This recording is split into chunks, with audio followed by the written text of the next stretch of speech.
What's the appropriate age to have the sex conversation with your child? Let me be honest, as a parent of a very, very beautiful little curious girl, a smart girl. I don't want to have this conversation. Like, why am I having this conversation? It's dreadful. It's dreadful. I haven't. I'm not ready. She's not asked you? I once was, where do children come from? I told her, from my tummy. And then she's like, so if the baby comes from my tummy, so is daddy's stomach bigger than mine? I'm like, good question. There's another one in daddy's. Yeah, first she never knew. She asked 2 of my neighbors. Yeah, Baba Haley. Okay, I'm so sorry. Baba Haley, are you having a baby? You know, because his stomach is. I'm like, I'm so sorry, but she didn't know. So we had to just drill that one in. Only so what did you say? Mummies have babies in their bellies. Daddies' big bellies are just because they can. Don't you think that's actually where sex education actually starts? Because those are times when children start being very inquisitive and even curious and ask where babies come from. Yeah, because she asked. She's like, so how did the baby enter my stomach? What did your parents tell you? Nothing. They told us, don't play with boys. They'll destroy your life. You'll get pregnant. And you are not told. You never asked your parents where babies come from. Asked. Did you ever ask? Asked. No. You never asked. When people were kissing on TV, we would change channels. Yeah, that still happened. That's the generation we come from. So I'm like, you guys never asked? Let me give you a story. Did you ask someone else then apart from your parents? I was invited to a TV station in 2019 for their breakfast show, and they had a child psychologist. So it was outspoken radio presenter Yolanda yada yada, and apparently they had a child psychologist, and she said you should teach them as young as 9 years, as young as 3. You start with the body parts, naming them. Stop calling them Susu, Koko, Cookie. Just name them. I'm not ready. I'm still a baby myself. I'm not ready. But we saw a video over the holidays.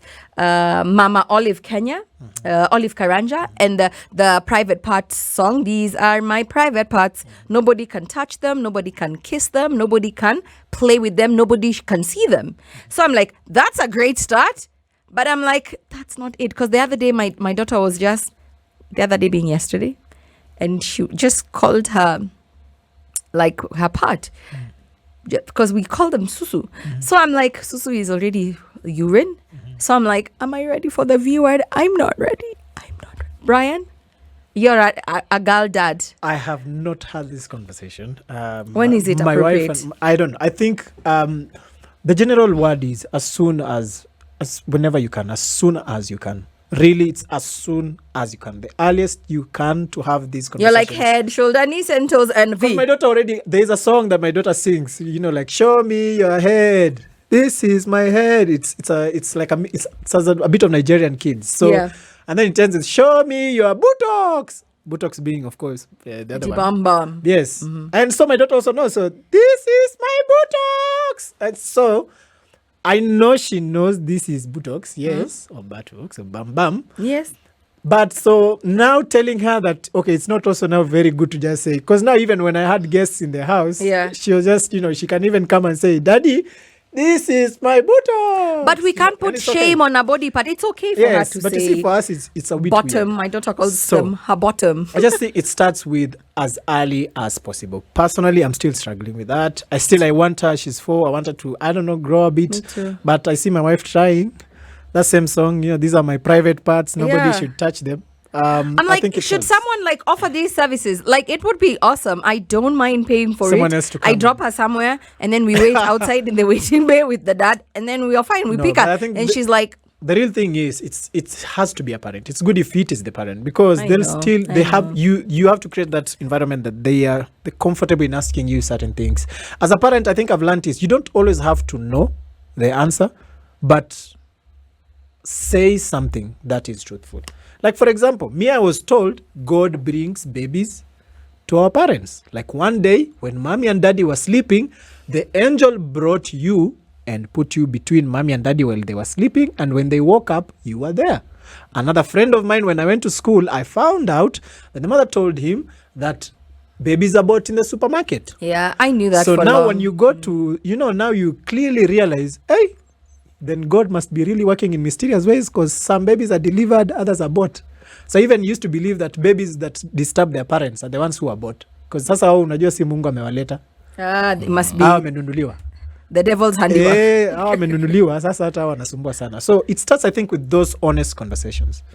When children now find out you're lying about now pali watoto wanatoka. No, I'm not team lying. I'm not team lying. I'm not comfortable. It's an uncomfortable position. I know. And it's uncomfortable because it was even uncomfortable for us to speak these things with our parents.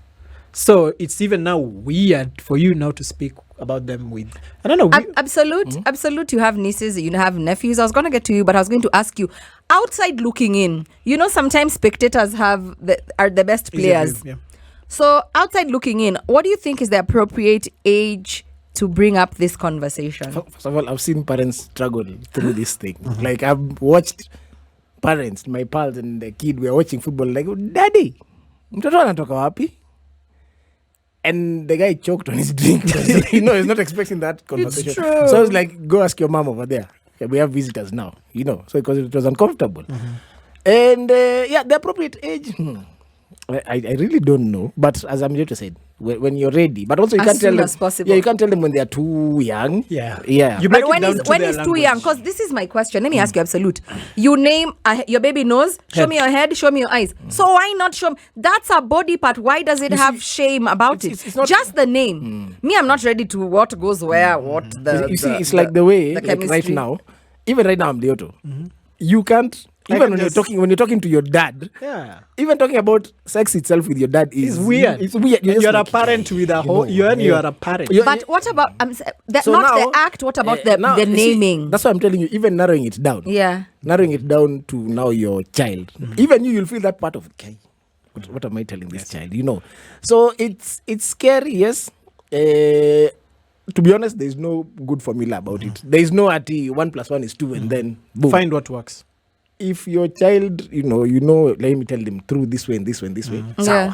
Because I feel like I need liquid courage. I'm like I wish my daughter and I would have a glass of wine, I think. Please, I cannot give my child alcohol. I'm just saying, you understand? Like I wish it's the icebreaker because I don't know where to start. I think to do this. Because it's not wrong to start with naming. This is your susu. And this is your pupu. No, listen for me. Hear me out. Because you break it down depending on the baby's age and what they can easily identify and clearly. So if you say, Mama, nobody should touch your masusu, okay? They already know my masusu is my front part. Yeah, she knows. Nobody should touch your mapupu. They know. So you start by that first because they know susu comes from this place, mapupu comes from this other place. We've been at it for 5 years now. Yeah. You can now introduce, as they grow, they become smarter. They can now understand a bit of more hard words and, what. So use words that they can, first of all, let them understand that they have private parts and these parts should not be touched. Yeah. They know how, so that even if mtu anakuambia nasikia nini uchungu kwa mapupu, they can at least name it rather than they don't even know how to name it because you don't know what word to use. It's true. See? Yes. My problem is I don't want my child to find out about all these things on her own. Yes. Because my child is about to graduate kindergarten in June. She's going to graduate July. She's going to graduate kindergarten and then go to big school in September. So najua huko atenda kupata wale wanakwambia hi that's our oh my god. So you see now it's easier. I want to tell her. It's easier to do it now. You find the courage. Yeah. As simple. It doesn't have to be a 10-minute conversation. Now, Mami, you remember when I told you this is your masusu? Yeah. Now also masusu is also called this. And your mapupu is also called Yeah, because yesterday she asked me about interdependentness, like a really long word, and she says like big words lately. I'm like, well, maybe tumefika Amilioto. That's how you start. You started by your parents. Interconnectedness. Yes. She told me Mommy, what is interconnectedness? Hey, I'm like, go and ask your dad. Yeah. So just find whatever works for them. If they are at 2 years old, 3 years old, they cannot understand this whole how babies come out. So just easier saying the baby comes from mommy's tummy. Then as they grow, but you told me the babies comes from the mommy's tummy. How do they get in? Yes. Even out. She asked out. How do they I had to show her my C-section scar. Yes. I was like, so this is where they cut you open. You know what your child can understand, so break it down to what they can understand. But I just say, at least for me, as from an early age, let them know what their private parts are at least. Yeah. And that nobody should. Yeah, true. True. And I think it's easier for girls because my daughter knows how to use the bathroom. She knows if you're a girl, front to back. She already knows. So I'm like, isn't that... It's a good job already, you see. It's already a good job. So I think earliest time possible. As we just grew up and knowing our these are dudus. Mbona unaonyesha watu dudu yako? It's true. Dudu is an insect. So you're like, but still you knew this is my dudu. It should not be seen by people. You know. I keep being African. I keep telling you it's a problem. Sometimes it's a challenge. But it's not easy. It's not easy. Personally, my father had a sex conversation with me when I was in Form 3. What? Yes, that's when he told me. But you see now, adult. It's not about your private parts. It's literally about if don't bring babies now, here. Yes, you're now at an age where you can get a girl pregnant. So take care of yourself. Use a condom. So that kind of conversation. But before that, we had no conversation at all. So maybe even for him, he was just like, "Sasa huyu namwambia nini? Let me wait for when we can actually understand this conversation." That was the boys. The girls, don't bring children here to this house. Boys are bad.